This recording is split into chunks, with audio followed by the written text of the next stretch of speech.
The morning sun cast long shadows across the courtyard of Buckingham Palace as tourists gathered behind the Golden Gates. Among them stood Marcus Thompson, a young United States Marine on his first day of leave in London. He had saved for months to visit England, and seeing the famous Royal Guards was at the top of his list. Marcus wore his civilian clothes, but carried himself with the unmistakable posture of a military man. His short-cropped hair, straight back, and alert eyes marked him as someone who knew discipline. He had served 2 tours in Afghanistan and earned 3 commendations for bravery. Yet, standing before the Grand Palace, he felt like any other tourist with a camera. Around his neck, the crowd pressed forward as the changing of the guard ceremony began. Marcus watched in fascination as the red-coated guards marched with perfect precision. Their tall black bearskin hats swayed slightly with each step, but their faces remained stone still. He had heard about their legendary discipline, but seeing it firsthand was something entirely different. One guard in particular caught his attention. The man stood slightly taller than the others, his jaw set firm beneath his ceremonial helmet. His blue eyes stared straight ahead, never wavering despite the dozens of tourists taking photos and trying to get his attention. A small nameplate on his uniform read, "Williams." As the ceremony concluded, most tourists began to disperse, but Marcus lingered. He found himself drawn to study the guards' technique and discipline. In the Marines, he had learned to stand at attention for long periods, but this was different.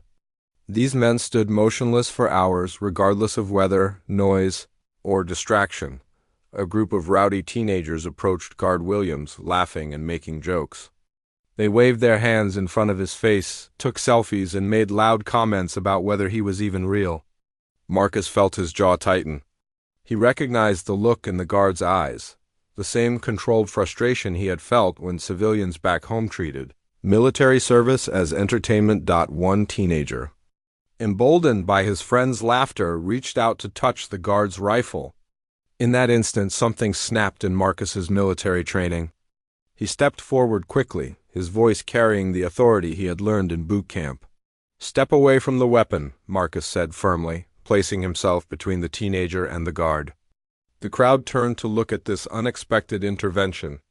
The teenager backed off, surprised by the sudden appearance of someone who clearly meant business. "Guard." Williams's eyes shifted almost imperceptibly toward Marcus. For just a moment their gazes met, and Marcus saw a flicker of acknowledgement in the guard's professional mask. It lasted only a second before Williams's eyes returned to their forward position. But it was enough. The teenagers muttered complaints but moved away, not wanting to cause a scene with someone who looked like he could handle himself. The other tourists resumed their picture-taking, but now they kept a more respectful distance. Marcus stepped back to his original position, but he could feel the guard's awareness of him. There was an unspoken understanding between them, 2 professional soldiers recognizing each other across different uniforms and different nations. As the minutes ticked by, Marcus noticed subtle details that others missed. The slight adjustment of Williams's grip on his rifle every few minutes to prevent muscle fatigue. The way his breathing remained steady and controlled despite standing in the same position for what must have been over an hour. The micro-movements that kept blood flowing while maintaining perfect stillness. More tourists came and went, some respectful, others less so. Each time someone crossed a line, getting too close, making inappropriate comments, or treating the ceremony like a joke, Marcus found himself unconsciously stepping forward. His presence alone enough to encourage better behavior. Guard Williams began to notice this pattern. This American tourist wasn't just watching the ceremony, he was quietly helping to protect it. Without speaking a word or making any obvious gestures, the stranger was creating a buffer zone of respect around the guard post. The afternoon grew warmer, and Marcus could see tiny beads of sweat forming on Williams's forehead beneath his heavy bearskin hat. Yet the guard's posture never wavered. Marcus felt a deep respect for this dedication. In Afghanistan, he had stood watch in 120-degree heat wearing full combat gear. But at least he could move, adjust his position, and take water breaks. A small child broke away from her parents and ran toward Williams, fascinated by his bright red uniform. Before the parents could react, Marcus smoothly intercepted the child, kneeling down to her level. "He's working right now," Marcus explained gently to the little girl. "Just like a police officer or firefighter. We need to give him space to do his job." The child nodded solemnly and returned to her parents, who smiled gratefully at Marcus. This time, Marcus was sure he saw the slightest nod of appreciation from Williams. It was barely visible, just a tiny movement of his chin, but it spoke volumes between two soldiers. As the day wore on, other guards rotated in and out of duty, but Williams remained at his post. Marcus began to understand that this guard was either exceptionally dedicated or approaching the end of a very long shift. The respect he felt continued to grow, the afternoon crowd thinned, and Marcus realized he had been standing in the same general area for nearly 4 hours. He had planned to visit other London attractions, but something kept him there. Perhaps it was professional curiosity, or maybe it was the sense that his presence was somehow helpful. As evening approached, Marcus noticed a change in Williams's stance. It was subtle, a slight shift in weight, a barely perceptible relaxation of his shoulders. The guard's duty shift was nearly over. Marcus made a decision. He approached the guard station with careful, measured steps, stopping at the appropriate distance. He came to attention in the military manner, crisp and precise. For a moment, the American Marine and the British Royal Guard stood facing each other in perfect military bearing. The tourists around them fell silent, sensing that something significant was happening. Camera phones came up, but even the most eager photographers seemed to understand that they were witnessing a moment of mutual respect between warriors. Neither man spoke. Neither man moved beyond the requirements of their respective positions. But in that silent exchange, a connection was forged that would change both their lives forever. The silence stretched between Marcus and Guard Williams like a bridge built of mutual respect. The crowd of tourists had grown unusually quiet, sensing they were witnessing something special. Even the chattering children seemed to understand that this was a moment requiring reverence. Marcus maintained his position of attention, his eyes fixed on a point just past Williams's left shoulder, exactly as military protocol demanded. The British Guard's breathing remained steady and controlled, but Marcus could detect the slightest change in his posture, a recognition of the respect being shown. After what felt like an eternity but was probably only 30 seconds. Marcus executed a perfect about-face and began to walk away. He had said what he needed to say without words. The message was clear, one professional soldier acknowledging another, but as Marcus reached the edge of the crowd, a commotion erupted behind him. A group of drunk football fans, still celebrating their team's victory from earlier in the day, had stumbled upon the guard ceremony. Their voices were loud and slurred, and they carried beer bottles despite the no-alcohol policy on palace grounds. "Look at this bloke!" shouted the apparent leader, a heavy-set man with his team's jersey stretched tight across his belly. "Standing there like a bloody statue. Bet he can't even move." Marcus stopped walking. His military instincts screamed at him to turn around, but he forced himself to keep moving. This wasn't his country, wasn't his jurisdiction, and interfering could cause an international incident. He was a foreign soldier on British soil. The drunk fans grew bolder, encouraged by the guard's lack of response. They began making increasingly inappropriate gestures and comments. Other tourists looked uncomfortable but seemed unsure how to intervene against the aggressive group. "I bet he's not even a real soldier," the leader continued, swaying on his feet. "Just some bloke in fancy dress for the tourists." That comment stopped Marcus cold. He turned slowly, his jaw clenched tight. He had seen real soldiers mocked before, and it never sat well with him. But this was different. Williams wasn't just any soldier. He was an elite guardsman who had likely served in combat zones just like Marcus had. The drunk man took a step closer to Williams, raising his beer bottle. "Let's see if Statue Boy here bleeds red like the rest of us." Marcus was moving before he consciously decided to act. His combat training kicked in as he crossed the courtyard in quick, purposeful strides. The crowd parted instinctively, recognizing the dangerous look in his eyes. "That's close enough," Marcus said loudly, his voice carrying the unmistakable authority of someone accustomed to being obeyed in life-or-death situations. The drunk leader turned toward Marcus, his beer-clouded vision taking a moment to focus. "Who the hell are you, mate?" "This ain't your business." "I'm making it my business," Marcus replied, positioning himself between the drunk and Williams. "The guard is performing his duty. You're interfering with a military operation." The other members of the group began to circle around, sensing a confrontation. Marcus quickly assessed the situation: 5 drunk men, various sizes, all clearly impaired but potentially dangerous. Behind him, Williams remained motionless, but Marcus could feel the tension radiating from the guard's position. "Military operation?" The leader laughed harshly. "You taking the piss?" "It's just some ponce in a funny hat." Marcus felt his control slip slightly. "That ponce has probably seen more combat than all of you combined. He's earned the right to perform his duties without harassment from drunk idiots." The insult hit home.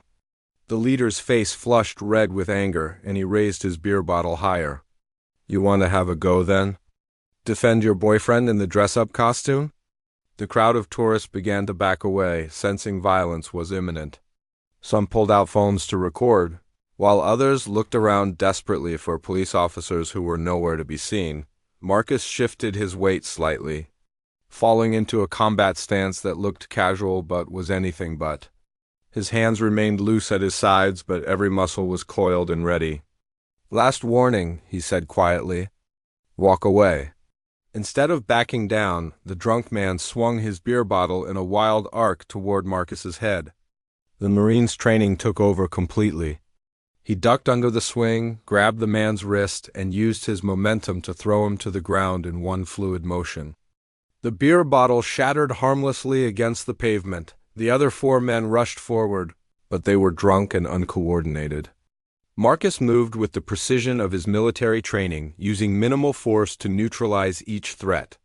A quick jab to a solar plexus here, a leg sweep there, and within 30 seconds all 5 troublemakers were on the ground. Groaning and confused, the crowd erupted in applause and cheers. Camera phones captured every moment as Marcus stood over the defeated group, barely breathing hard. But his attention wasn't on the crowd's approval, it was on Williams. For the first time since Marcus had been watching, the guard's eyes moved. They shifted toward Marcus for just a moment, and in them was something that looked suspiciously like approval. More than that, it looked like gratitude. Palace security finally arrived, having been alerted by the commotion. They quickly assessed the situation, taking statements from witnesses and removing the drunk troublemakers from the premises. The head of security, a stern-faced woman in her 40s, approached Marcus. "Sir, I'm going to need you to come with me for questioning," she said firmly but politely. "You were involved in an altercation on royal grounds." Marcus nodded, understanding the position he had put himself in. "I understand, ma'am. I take full responsibility for my actions." As the security officer led Marcus away, he risked one last look at Williams. The guard remained at perfect attention, staring straight ahead as if nothing had happened. But as Marcus passed by, Williams did something unprecedented. He winked. It was so quick that Marcus almost missed it, so subtle that the cameras didn't catch it.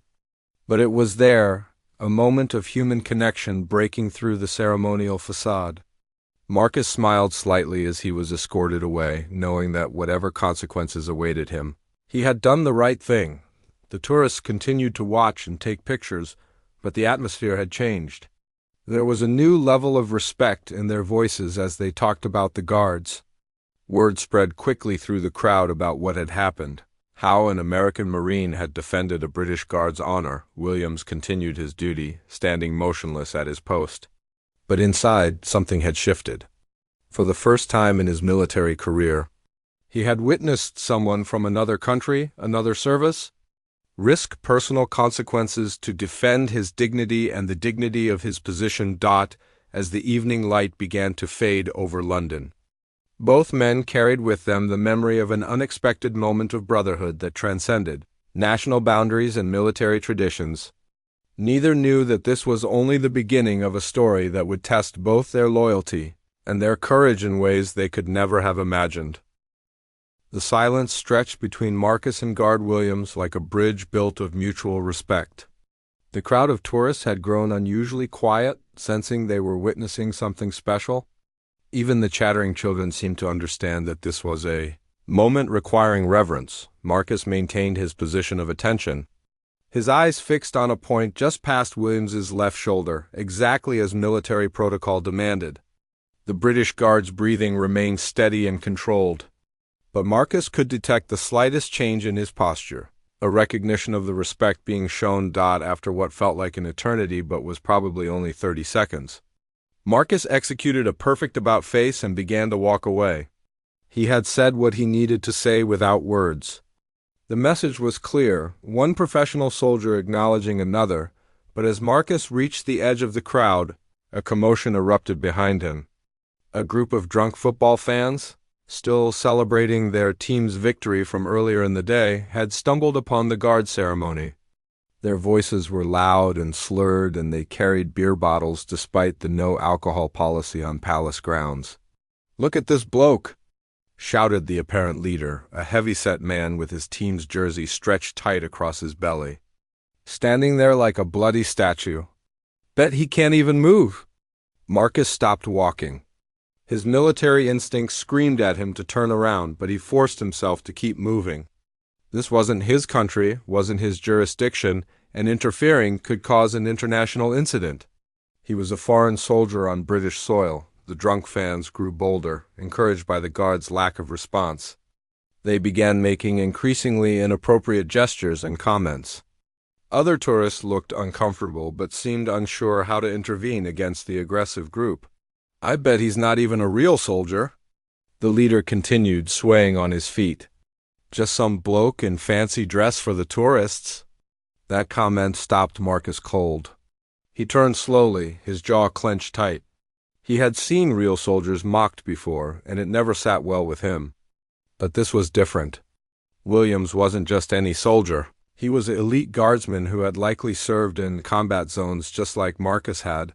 The drunk man took a step closer to Williams, raising his beer bottle. "Let's see if Statue Boy here bleeds red like the rest of us." Marcus was moving before he consciously decided to act. His combat training kicked in as he crossed the courtyard in quick, purposeful strides. The crowd parted instinctively, recognizing the dangerous look in his eyes. "That's close enough," Marcus said loudly, his voice carrying the unmistakable authority of someone accustomed to being obeyed in life-or-death situations. The drunk leader turned toward Marcus, his beer-clouded vision taking a moment to focus. "Who the hell are you, mate?" "This ain't your business." "I'm making it my business," Marcus replied, positioning himself between the drunk and Williams. "The guard is performing his duty. You're interfering with a military operation." The other members of the group began to circle around, sensing a confrontation. Marcus quickly assessed the situation: 5 drunk men, various sizes, all clearly impaired but potentially dangerous. Behind him, Williams remained motionless, but Marcus could feel the tension radiating from the guard's position. "Military operation?" The leader laughed harshly. "You taking the piss? It's just some ponce in a funny hat." Marcus felt his control slip slightly. "That ponce has probably seen more combat than all of you combined. He's earned the right to perform his duties without harassment from drunk idiots." The insult hit home. The leader's face flushed red with anger, and he raised his beer bottle higher. "You want to have a go, then? Defend your boyfriend in the dress-up costume?" The crowd of tourists began to back away, sensing violence was imminent. Some pulled out phones to record, while others looked around desperately for police officers who were nowhere to be seen. Marcus shifted his weight slightly, falling into a combat stance that looked casual but was anything but. His hands remained loose at his sides, but every muscle was coiled and ready. "Last warning," he said quietly. "Walk away." Instead of backing down, the drunk man swung his beer bottle in a wild arc toward Marcus's head. The Marine's training took over completely. He ducked under the swing, grabbed the man's wrist, and used his momentum to throw him to the ground in one fluid motion. The beer bottle shattered harmlessly against the pavement. The other 4 men rushed forward, but they were drunk and uncoordinated. Marcus moved with the precision of his military training, using minimal force to neutralize each threat. A quick jab to a solar plexus here, a leg sweep there, and within 30 seconds all 5 troublemakers were on the ground. Groaning and confused, the crowd erupted in applause and cheers. Camera phones captured every moment as Marcus stood over the defeated group, barely breathing hard. But his attention wasn't on the crowd's approval, it was on Williams. For the first time since Marcus had been watching, the guards' eyes moved. They shifted toward Marcus for just a moment, and in them was something that looked suspiciously like approval. More than that, it looked like gratitude. Palace security finally arrived, having been alerted by the commotion. They quickly assessed the situation, taking statements from witnesses and removing the drunk troublemakers from the premises. The head of security, a stern-faced woman in her 40s, approached Marcus. "Sir, I'm going to need you to come with me for questioning," she said firmly but politely. "You were involved in an altercation on royal grounds." Marcus nodded, understanding the position he had put himself in. "I understand, ma'am. I take full responsibility for my actions." As the security officer led Marcus away, he risked one last look at Williams. The guard remained at perfect attention, staring straight ahead as if nothing had happened. But, as Marcus passed by, Williams did something unprecedented. He winked. It was so quick that Marcus almost missed it, so subtle that the cameras didn't catch it. But it was there, a moment of human connection breaking through the ceremonial facade. Marcus smiled slightly as he was escorted away, knowing that whatever consequences awaited him, he had done the right thing. The tourists continued to watch and take pictures, but the atmosphere had changed. There was a new level of respect in their voices as they talked about the guards. Word spread quickly through the crowd about what had happened, how an American Marine had defended a British guard's honor. Williams continued his duty, standing motionless at his post. But inside, something had shifted. For the first time in his military career, he had witnessed someone from another country, another service, risk personal consequences to defend his dignity and the dignity of his position. As the evening light began to fade over London, both men carried with them the memory of an unexpected moment of brotherhood that transcended national boundaries and military traditions. Neither knew that this was only the beginning of a story that would test both their loyalty and their courage in ways they could never have imagined. The security office inside Buckingham Palace was smaller than Marcus had expected, with plain white walls decorated only by official portraits and a Union Jack. Chief Security Officer Sarah Mitchell sat across from him at a metal table, reviewing incident reports and witness statements on her tablet. "Sergeant Thompson," she began, reading from his military identification, "you've put us in quite a difficult position." Marcus sat at attention in his chair, hands placed properly on his knees. "Yes, ma'am. I understand the seriousness of my actions." Officer Mitchell studied him carefully. She was a former Metropolitan Police inspector who had worked palace security for 8 years. In that time, she had dealt with every conceivable type of incident, but this was unusual. "You're aware that assaulting civilians on royal property is a serious offense, regardless of the circumstances." "I am aware, ma'am," Marcus replied. "However, I would categorize my actions as defense rather than assault." The individuals in question were threatening a member of Her Majesty's Guard while he was performing his official duties. Mitchell nodded slowly. She had already reviewed the security footage and spoken with several witnesses. The video clearly showed the drunk men as the aggressors, with Marcus acting only after direct threats were made. "The witnesses support your version of events, Sergeant. But the question remains, why did you feel compelled to intervene?" Marcus considered his answer carefully. "Ma'am, I'm a United States Marine. I've served 2 combat tours and understand the honor and discipline required for military service. Seeing another professional soldier being harassed and threatened struck me as fundamentally wrong, regardless of national boundaries." "The guard in question is trained to handle such situations," Mitchell pointed out. "Royal guards deal with unruly tourists regularly." "With respect, ma'am," Marcus said, "this went beyond unruly tourists. One of the individuals was raising a glass bottle as a weapon. In my judgment, the situation had escalated beyond what any soldier should have to endure while performing ceremonial duties." Mitchell made notes on her tablet. The situation was complicated by international relations. An American serviceman defending a British guard could be seen as either a diplomatic incident or a gesture of alliance solidarity, depending on how it was handled. A knock on the door interrupted her thoughts. "Come in," she called to Marcus's surprise. Guard Williams entered the room, now out of his ceremonial uniform and wearing standard military dress. Without his bearskin hat, Marcus could see that Williams was younger than he had initially thought, probably in his mid-20s with sharp green eyes and auburn hair. "Ma'am," Williams said, coming to attention before Mitchell. "Lance Sergeant James Williams reporting as requested." Mitchell gestured for him to sit. "Sergeant Williams, I need your account of today's incident." Williams glanced briefly at Marcus before focusing on the security chief.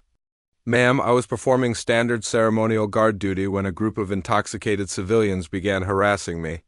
The situation escalated when one individual threatened me with a bottle. At that point, Sergeant Thompson intervened to neutralize the threat. Did you request assistance?" Mitchell asked. "No, ma'am. Guards are trained to remain at our posts regardless of civilian behavior unless directly attacked." "And would you consider the bottle-wielding individual a direct attack?" Williams paused, weighing his words. "Ma'am, in my professional opinion, the individual was seconds away from committing assault with a weapon. Sergeant Thompson's intervention prevented what could have been a serious incident." Mitchell studied both men. Their military bearing and obvious respect for each other was evident, but she needed to consider the bigger picture. "Sergeant Williams, what's your personal opinion of Sergeant Thompson's actions?" Williams straightened even further in his chair. "Ma'am, Sergeant Thompson acted with honor and courage to protect a fellow serviceman. His actions reflected the best traditions of military brotherhood and international cooperation." The words hung in the air as Mitchell made more notes. After several minutes of silence, she set down her tablet and looked at both men directly. "Gentlemen, here's the situation. Technically, Sergeant Thompson, you committed assault on royal property. The fact that it was in defense of a guard performing his duties is mitigating, but it doesn't change the legal reality." Marcus's stomach tightened, but he maintained his composure. "However," Mitchell continued, "the palace has a certain amount of discretion in how we handle incidents. The drunk individuals have been banned from royal properties and charged with public intoxication and disturbing the peace. The question is what to do about you." She pulled up another document on her tablet. "I've been in contact with your command structure through the U.S. Embassy. Your commanding officer, Colonel Martinez, speaks very highly of you. He's also extremely concerned about any potential diplomatic implications." Marcus nodded. He could imagine Colonel Martinez's reaction to learning one of his Marines had been involved in a fight at Buckingham Palace. "There's another factor to consider," Mitchell said, looking between the two men. "This incident has gone viral on social media. Videos of an American Marine defending a British Royal Guard are being shared thousands of times with hashtags like #MilitaryBrotherhood and #Anglo-American Alliance. Williams looked surprised. "Ma'am?" "The Palace press office is fielding calls from news organizations worldwide. The initial narrative is overwhelmingly positive, a story of international military solidarity and respect for tradition." Mitchell stood up and walked to the window overlooking the courtyard, where the incident had occurred.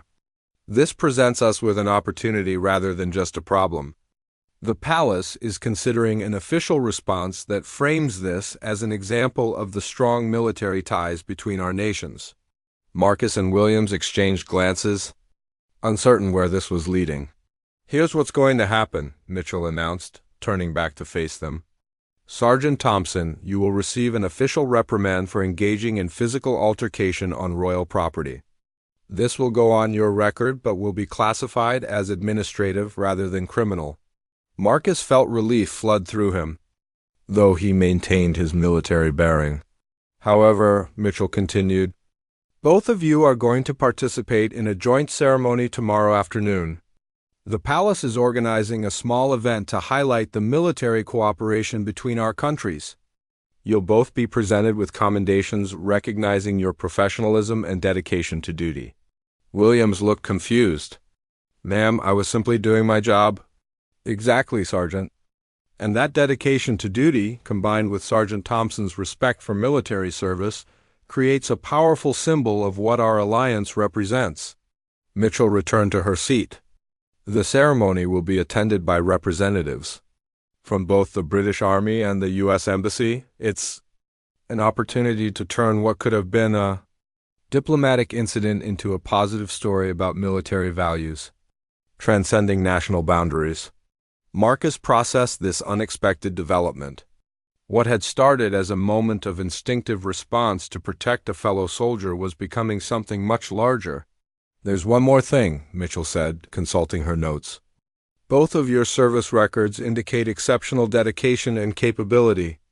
The Palace, in consultation with your respective commands, is offering both of you an opportunity for a joint training exchange program. Williams leaned forward slightly. Ma'am?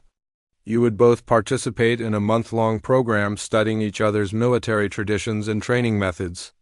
Sergeant Thompson would train with the Household Division, while Sergeant Williams would observe U.S. Marine operations. It's an experimental program designed to strengthen military ties. The room fell silent as both men absorbed this information. What had begun as a simple tourist visit to see the guards had become something neither could have anticipated. Mitchell smiled for the first time since the interview began. Gentlemen, sometimes the best outcomes come from the most unexpected circumstances. Your actions today demonstrated the values both our militaries hold dear. Tomorrow, you'll have the chance to represent those values on a much larger stage. As the meeting concluded, Marcus and Williams found themselves walking out of the security office together, both still processing the dramatic turn their day had taken. The morning of the ceremony dawned clear and bright over London. Marcus stood in his hotel room, carefully adjusting his marine dress blue uniform. Every ribbon, every detail had to be perfect for what was shaping up to be one of the most significant moments of his military career. His phone buzzed with messages from fellow Marines back at Camp Lejeune who had seen the viral videos. Colonel Martinez had called personally to express both his concern and his pride. You represented the Corps well, Thompson, he had said. Show them what American Marines are made of. Across the city, James was having a similar experience in the guards' quarters. His dress uniform gleamed with fresh polish, and his fellow guardsmen offered encouragement and good-natured ribbing about his sudden fame. Never thought I'd see the day when Jimmy Williams became an international celebrity, laughed Corporal Davies, James's bunkmate. All those hours standing still finally paid off. James smiled but felt the weight of responsibility. Today wasn't just about him. It was about representing the entire Household Division and the traditions they upheld. The ceremony was scheduled for 2 p.m. in the Palace's State Drawing Room, a space normally reserved for the most formal diplomatic occasions. As Marcus arrived at the palace gates, he was surprised by the media presence. Camera crews from BBC, CNN, and other international networks had gathered to cover what was being called an unprecedented moment of military diplomacy. Inside the palace, Marcus was escorted through corridors lined with centuries of royal portraiture. The grandeur was overwhelming, but he forced himself to focus on military bearing and protocol. This was no time to gawk like a tourist. He was shown to a small anteroom where James waited, looking equally impressive in his ceremonial uniform. Both men had cleaned up well from their pub encounter the night before, and seeing each other in full dress uniform added a new level of formality to their growing friendship. "Ready for this?" James asked, adjusting his collar for the 10th time. "As ready as anyone can be for something completely unprecedented," Marcus replied. "Any idea what exactly we're supposed to do?" Before James could answer, Chief Security Officer Mitchell entered with a clipboard and an air of efficient authority. "Gentlemen, here's how today will proceed. You'll be escorted into the State Drawing Room where approximately 50 guests are assembled. These include military attaches, embassy officials, and senior officers from both our services." She continued, Lord Chamberlain will read a brief statement about the significance of military cooperation between our nations. Then Brigadier Harrison will present each of you with a commendation for exemplary service and international military courtesy. Marcus felt his palms grow slightly damp. Ma'am, will there be any required responses from us? Simple acknowledgement and thank you. This is about you both representing the best traditions of your respective services. Just be yourselves, that's what got you here in the first place. A knock on the door announced the arrival of their escort, an impeccably dressed palace official, who guided them through more corridors toward the state drawing room. As they approached the ornate double doors, Marcus could hear the murmur of conversation from within. After you, the official said. And the doors swung open. The state drawing room took Marcus's breath away. Crystal chandeliers cast warm light over silk wall coverings and priceless artwork. The assembled guests turned as they entered, a mix of military uniforms and formal diplomatic attire. Creating a rainbow of colors and decorations, Marcus recognized the U.S. Embassy's military attaché, Colonel Williams, who gave him an encouraging nod. Nearby stood British Army officers whose chest ribbons told stories of deployments around the world. The atmosphere was formal but warm, filled with professional respect rather than stiff ceremony. At the front of the room stood Brigadier Harrison, a distinguished officer whose bearing suggested decades of military service. His gray hair was perfectly groomed, and his uniform displayed the kind of ribbon rack that spoke of a career spent in the world's most challenging assignments. "Ladies and gentlemen," Brigadier Harrison began, his voice carrying easily through the ornate room, "we gather today to recognize an extraordinary example of military values transcending national boundaries." He gestured toward Marcus and James, who stood at attention side by side. Yesterday, these two professional soldiers demonstrated the very best of what military service represents: duty, honor, courage, and brotherhood. The brigadier outlined the events of the previous day, presenting them not as a simple altercation, but as a moment when training, instinct, and character combined to create something larger than the sum of its parts. "Sergeant Thompson," the brigadier continued, "your actions demonstrated the Marines' core value of never leaving a fellow warrior behind, even when that warrior serves under a different flag.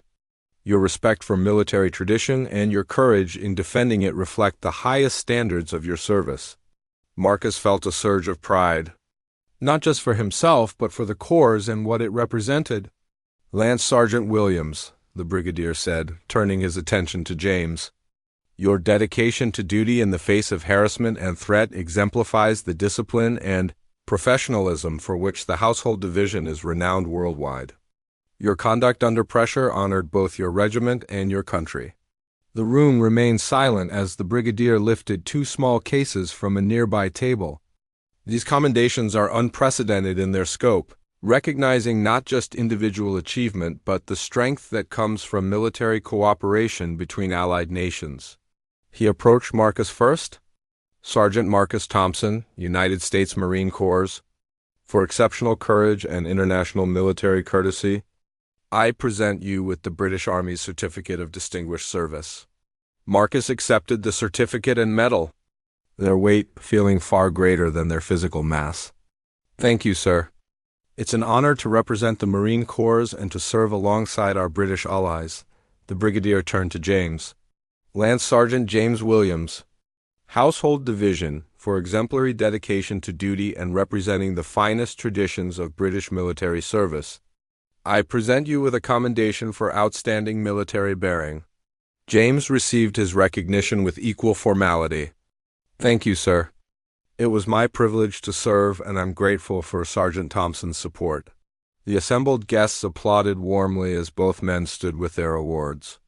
But the ceremony wasn't quite finished. "There is one more element to today's recognition," Brigadier Harrison announced. "Both Sergeant Thompson and Lance Sergeant Williams have accepted participation in an experimental military exchange program. For the next month, they will train together, studying each other's methods and traditions." He smiled slightly, the first time his formal demeanor had relaxed.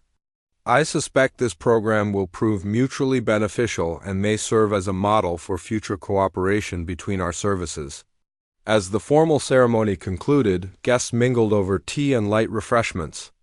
Marcus found himself in conversation with British officers curious about Marine training methods, while James discussed Royal Guard traditions with fascinated American diplomats. Colonel Williams from the embassy approached Marcus with obvious pride. "Outstanding work, Sergeant. You've given us a tremendous opportunity to strengthen military ties at exactly the right moment." Similar conversations occurred throughout the room as officers from both nations discussed the potential for expanded cooperation and exchange programs. As the event wound down, Marcus and James found themselves together again, now wearing their new decorations and carrying certificates that would forever mark this extraordinary day. "So," James said with a grin, "think you're ready to learn how to stand still for hours at a time?" Marcus laughed. "Think you're ready to learn how to run 20 miles in full gear?" Both men knew that the real work was just beginning. The ceremony had been about recognition and diplomacy, but the exchange program would be about genuine learning and mutual growth. As they left the state drawing room together, they carried with them not just official recognition of their actions, but the beginning of a partnership that would challenge and strengthen both of them in ways they had yet to imagine. The alarm sounded at 4:30 a.m. in the barracks at Wellington Barracks, home of the Household Division. Marcus jerked awake from a deep sleep, his Marine training immediately bringing him to full alertness.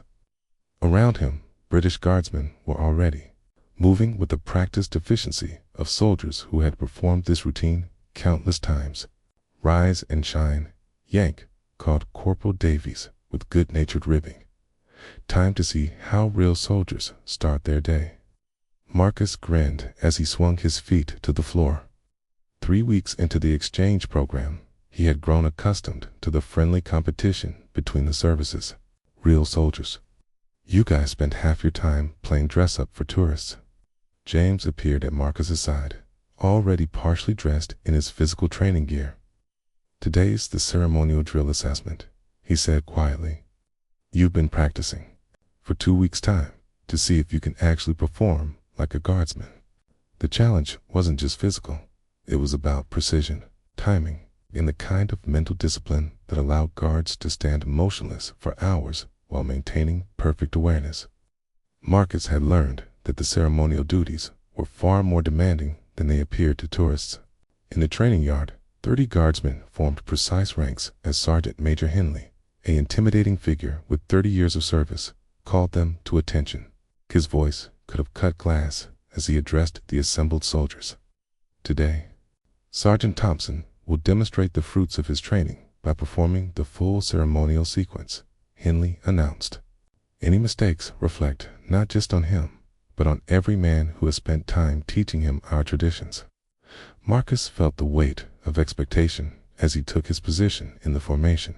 Choreographed movements of the guards were a centuries-old tradition requiring absolute precision. Every step, every turn, every gesture had to be executed flawlessly in perfect synchronization with the group. The commands began, and Marcus moved through the sequence they had drilled endlessly. Left turn, march, halt, present arms. Each movement required muscle memory developed through countless repetitions.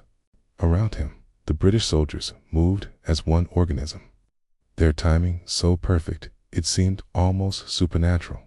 Halfway through the sequence, Marcus felt his confidence building.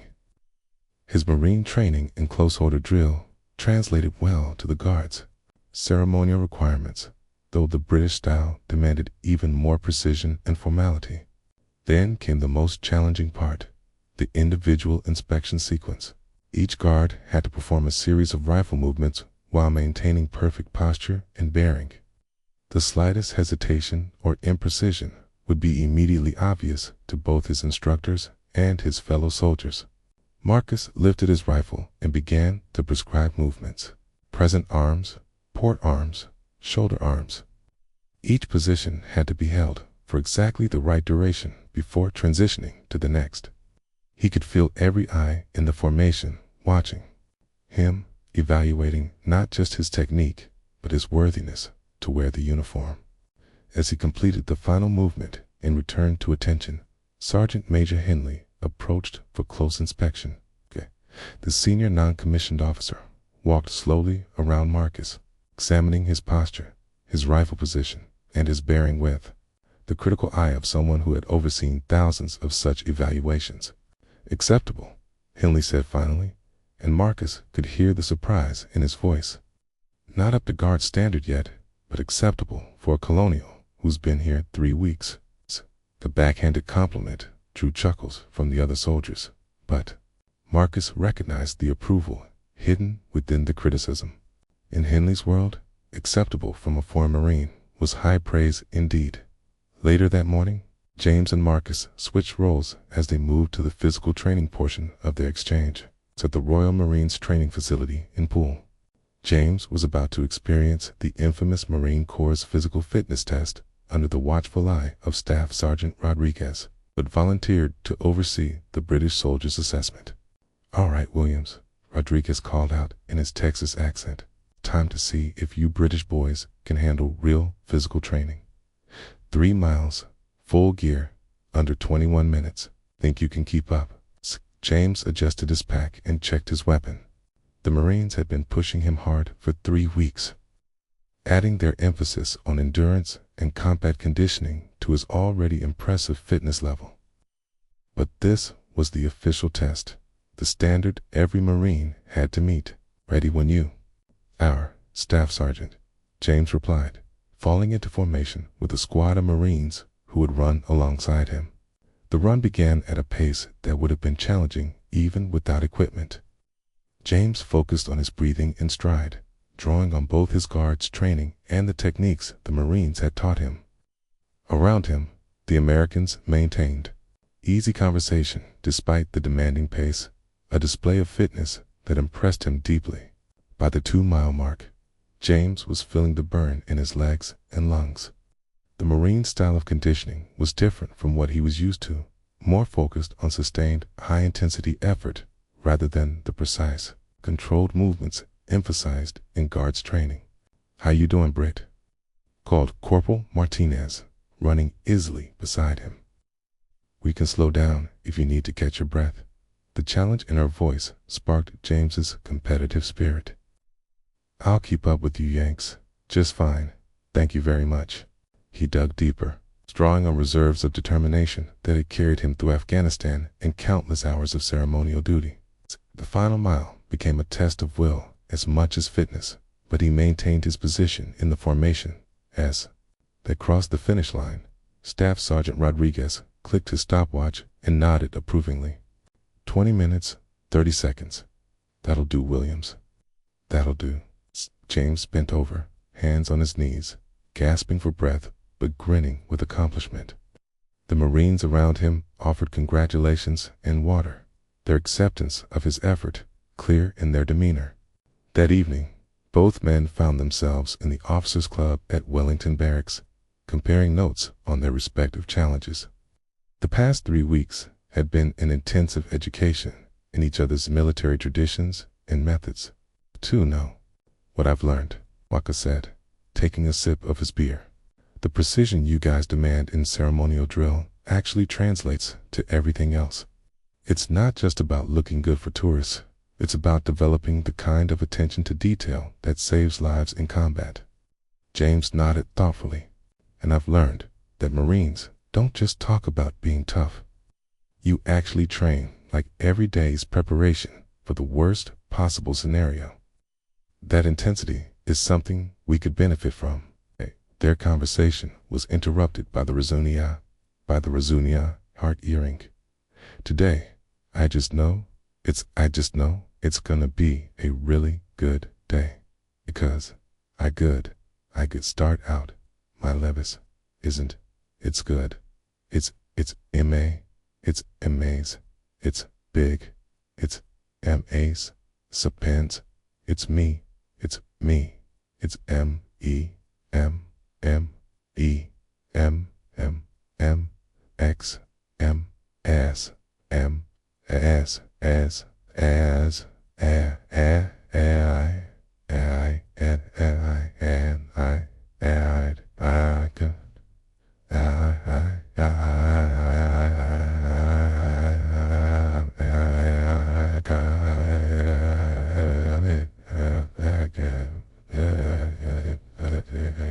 Arrival of Brigadier Harrison, who had been monitoring the exchange program closely. Both men stood immediately, but he waved them back to their seats. Gentlemen, I wanted to personally check on your progress, the brigadier said, taking a seat at their table. The reports I'm receiving are quite impressive. Sergeant Thompson, Sergeant Major Henley tells me you've mastered ceremonial drill faster than any foreign soldier he's ever worked with. Marcus felt a flush of pride. Thank you, sir. The Marines' emphasis on precision drill prepared me well, though the guard standards are exceptionally high. And Sergeant Williams, the brigadier continued, Staff Sergeant Rodriguez reports that you've not only met Marine fitness standards, but have been helping to train some of their newer recruits. Impressive adaptation. James straightened slightly. Sir, the Marines have pushed me to improve in ways I didn't think possible. Their training methods are excellent. Brigadier Harrison smiled, which brings me to why I'm here. Based on the success of this exchange, both your services are discussing the expansion of the program. We're looking at the possibility of regular training exchanges, joint exercises, and perhaps even permanent exchange positions. Excitement evident in their expressions. Excitement evident in their expressions. More immediately, the brigadier continued, there's a potential assignment coming up that will require exactly the kind of cooperation you've both demonstrated. I can't provide details yet, but it would involve working together in an operational capacity. As the brigadier departed, Marcus and James sat in contemplative silence. What had begun as a chance encounter defending military honor had evolved into something much larger, a partnership that was reshaping how two allied militaries thought about cooperation and mutual support, with 1 week remaining in their exchange program. Both men knew they had already exceeded everyone's expectations, including their own.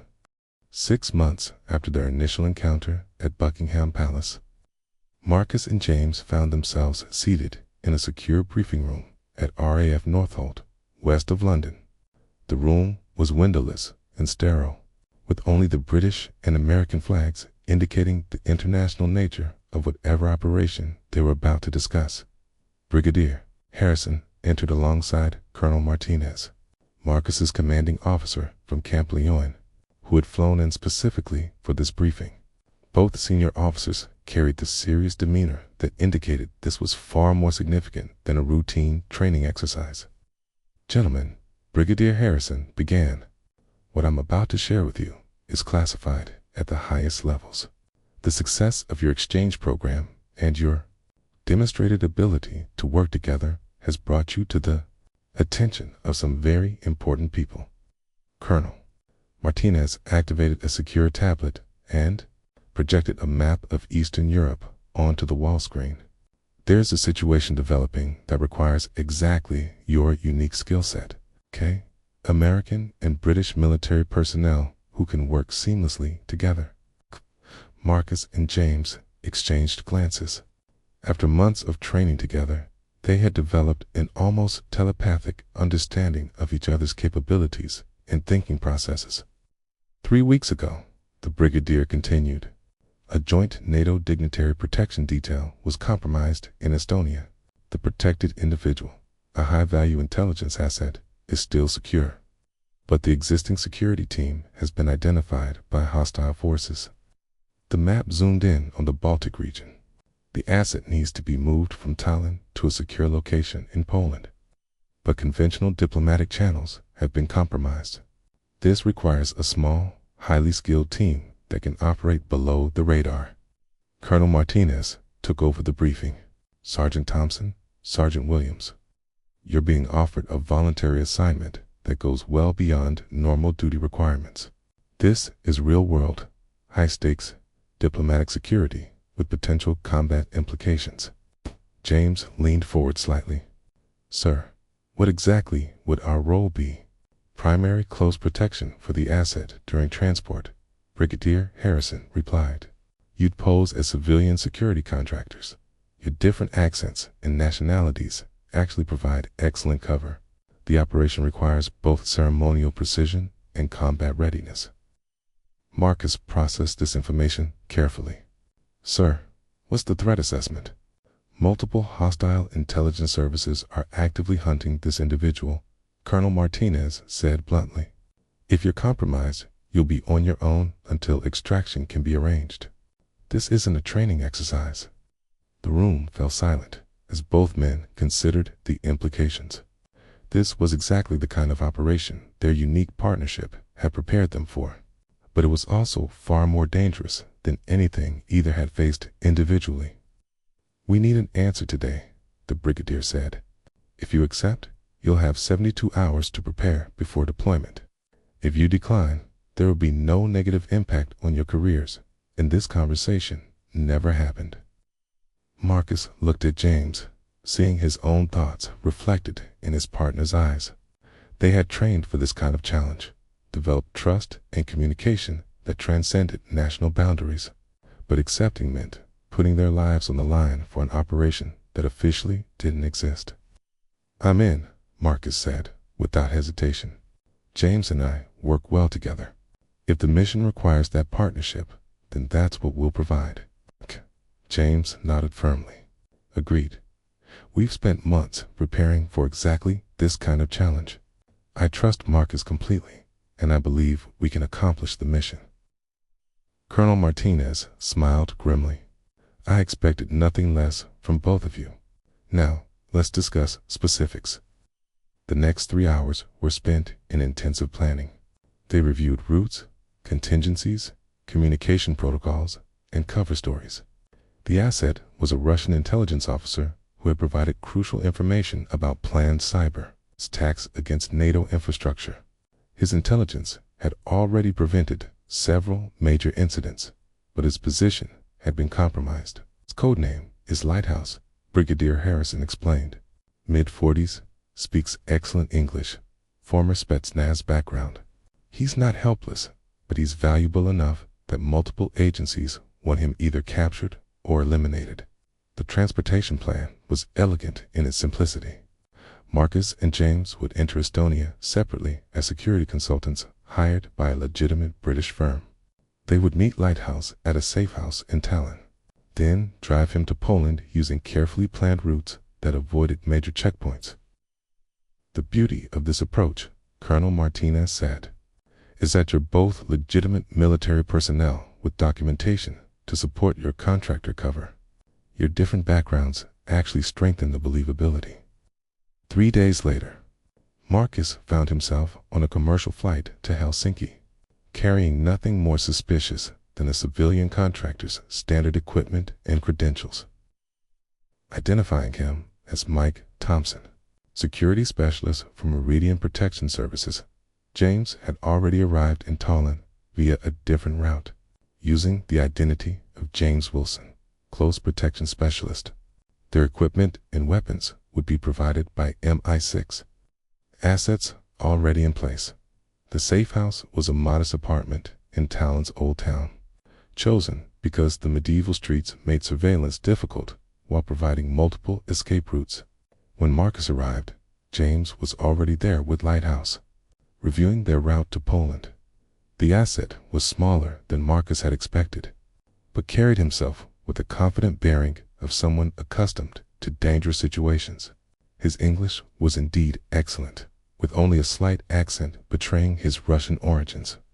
Your reputation precedes you both, Lighthouse said, as Marcus entered. The story of the American Marine and British Guardsman has reached even our circles. It's reassuring to know I'm in such capable hands. The journey began before dawn, using a nondescript rental car with Belgian plates. James drove while Marcus maintained overwatch. Both men wearing civilian clothes but carrying concealed weapons and communication equipment for the first 6 hours. Everything proceeded smoothly. They made good time on secondary roads, avoiding major highways and border checkpoints where their documents might receive extra scrutiny. Then, 50 kilometers from the Polish border, everything changed. "We've got company," Marcus said quietly, spotting the same dark sedan that had appeared behind them twice in the past hour. Professional surveillance, trying to stay invisible. James checked his mirrors and adjusted their route slightly. "How do you want to play this?" Lighthouse spoke from the back seat, his voice calm despite the circumstances. "They've found me. Multiple vehicles, probably. They'll try to force us to stop somewhere isolated." Marcus activated their encrypted communication device. "Base, this is package delivery. We have unwanted attention and need guidance." The response came immediately. "Package delivery. Nearest safe house is compromised. Continue to destination using alternate route Bravo. Support is en route but 20 minutes out." 20 minutes was an eternity when being pursued by hostile intelligence operatives. James increased their speed slightly, while Marcus monitored their pursuers. The sedan had been joined by a second vehicle, and both were closing distance. "They're going to try to box us in at the next intersection," Lighthouse warned. "Standard tactical approach." Marcus made a decision. "James, at the next turn, stop the car and get out with Lighthouse. I'll create a distraction and meet you at the backup rendezvous point." "Absolutely not," James replied firmly. "We go together or not at all. That's what partners do." Marcus felt a surge of gratitude and determination. Their months of training together had created exactly this kind of unshakable trust. "Then we do this together. Lighthouse, stay low and follow our lead." As they approached the intersection, the pursuing vehicles moved to execute their trap. But Marcus and James had spent countless hours training for exactly this scenario. They moved with a precision and coordination that had made their partnership legendary. James suddenly accelerated and turned hard right, while Marcus prepared for what might become their final test of the brotherhood that had begun with a simple act of mutual respect at Buckingham Palace. Whatever happened next, they would face it together, as partners and as friends who had learned that true military honor transcended all boundaries. The adventure that had started with two soldiers standing face to face in silent respect was about to reach its ultimate test, with lives hanging in the balance and their partnership proving whether the bonds forged in training could withstand the crucible of real combat.